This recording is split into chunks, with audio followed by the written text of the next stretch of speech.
It is the turn of Mr. Viktor Orban, Prime Minister of Hungary. Dear Mr. President, dear Mr. Vice President, honorable ladies and gentlemen. The European Parliament will debate again the Hungarian problem, and this is why I came to Brussels to take part in the debate.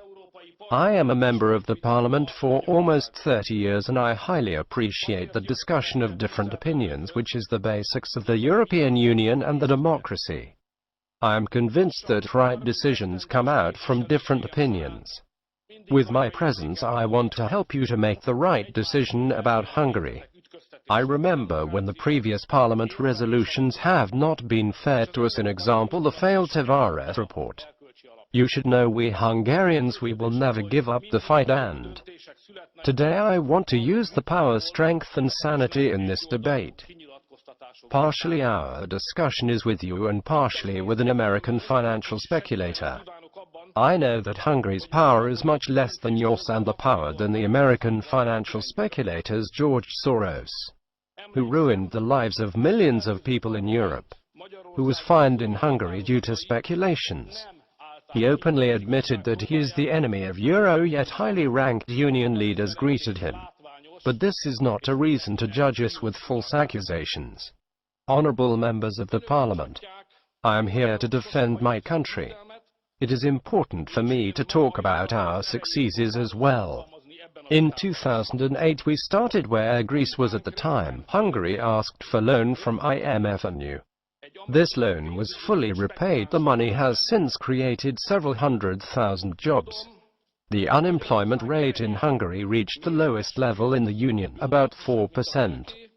Instead of unemployment insurance, we offer jobs. Who wants to work in Hungary today can. The budget reaches the level demanded by you, -1.5. The national debt was reduced and economic growth this year is around 4%, and we are proud of this. We are convinced that the success of Hungary is also the success of Europe, and the Union needs success. Honorable European Parliament, I see several things you are interested about. News spread that the Hungarian government closed the private university of the American financial speculator George Soros. However, the rector of this university wrote to the students of the institution, quote, I have to admit that the Central European University is not in danger to be closed. The university will continue to operate. This is a false accusation. This is an absurd situation. It is like when somebody is accused of murder, he is sentenced, then the murder victim is alive and shouting and pointing out to the convicted murderer. The reality is that the law adopted by the Hungarian Parliament affects 28 universities operating in Hungary, and we enforcing the law. The law creates transparency and eliminates those privileges that certain universities enjoyed before. All of you here, you are lawmakers. As Prime Minister of Hungary and the head of an EU member country, it is my duty to ensure that European and Hungarian universities should not be in a worse situation than universities outside the EU. Riga. RD how rich is the owner of the university? Honorable Parliament. Another issue on the agenda is the national consultation announced by the Hungarian government. I inform you that Hungary consults regularly with its citizens over the past decade. During the past years we had 4 national consultations, which I strongly suggest for you to follow. During the last consultation we wanted to know what position the Hungarian government should take in Brussels.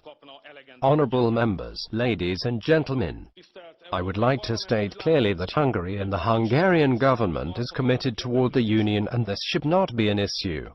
The Hungarian politics was built on this during the past 30 years. This is the reason why I signed and therefore agree with the Rome Declaration and the program of the European People's Party signed in Malta. Mr. President, in many ways we are satisfied with the work done by the EU. However, in a number of things we are dissatisfied with the functioning of the European Union. We criticize the European Union because we want to correct the mistakes and we want to reform the European Union. We are convinced that we can regain the confidence of citizens if we identify and eliminate the errors. We Hungarians like straight talk. We clearly and understandably express ourselves in spite of the fact that not everyone is pleased by that. We are puzzled by the so-called handcuffed and chained political language which became a standard in Europe. I do not think that we should expect in the European Union's 28 countries to have the same temperament and style of debate. If you got rid of the prejudices you feel toward us, then you'll find our creative and innovative thinking. This is true for consultations as well. Hungary owes its results to this. The intentions of the European Union is in contradiction with the Hungarian national consultation. Our standpoint is clear.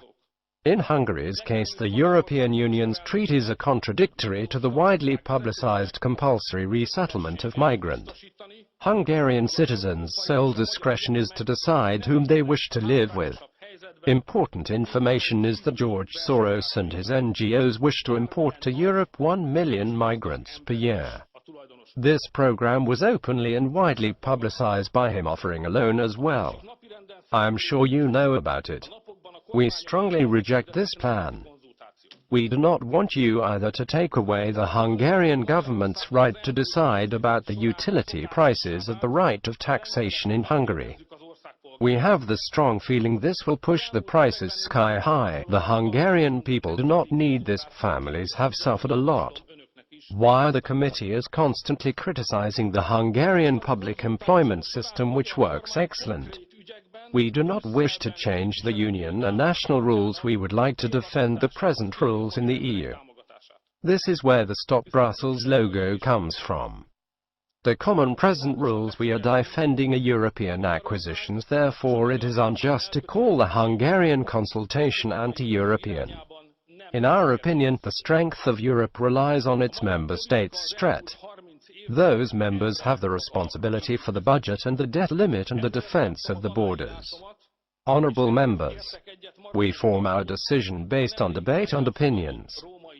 I suggest to those who do not like our country's opinion to come up with a better idea. Let's discuss the problems, but do not condemn us because we Hungarians we have a different opinion. Honorable members, the third subject is the NGOs in Hungary. The Hungarian project copied the United States rules regarding how the NGOs can function. In many countries of the EU and yourself as well, you debated the fact how these NGOs who are trying to influence the European democracy pushed by foreign lobbyists can be made more transparent. The Hungarian law is based on transparency. We would like to know who are behind the NGOs, who sponsors them and what is the purpose. This will not compromise the freedom of speech or the constitutional rights.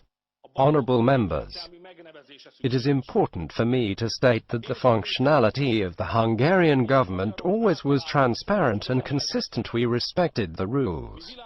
I am aware that EU membership means not only rights but also obligations. The conflicts of recent years we solved after negotiations and dialogues. We managed to close the media legislation, the new Hungarian constitution, the judicial system and the conversion of nuclear energy.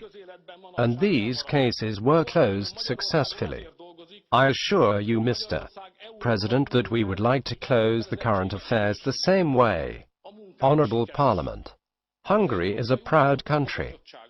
Hungarians preserved proudly the Christian values and always maintained the right to have a saying in issues related to them. The Hungarian government's purpose is to work to strengthen the European Union. More than 70% of Hungarians support the European Union, and we are proud of this. The Hungarian people support the European Union, however, only if it is fair and makes changes if necessary. Honorable Mr. President, we always respected you. We expect you to avoid the prejudice when discussing the Hungarian issue and please stick to the truth and facts. It is the only way for all of us to remain worthy to the European name. Thank you for listening.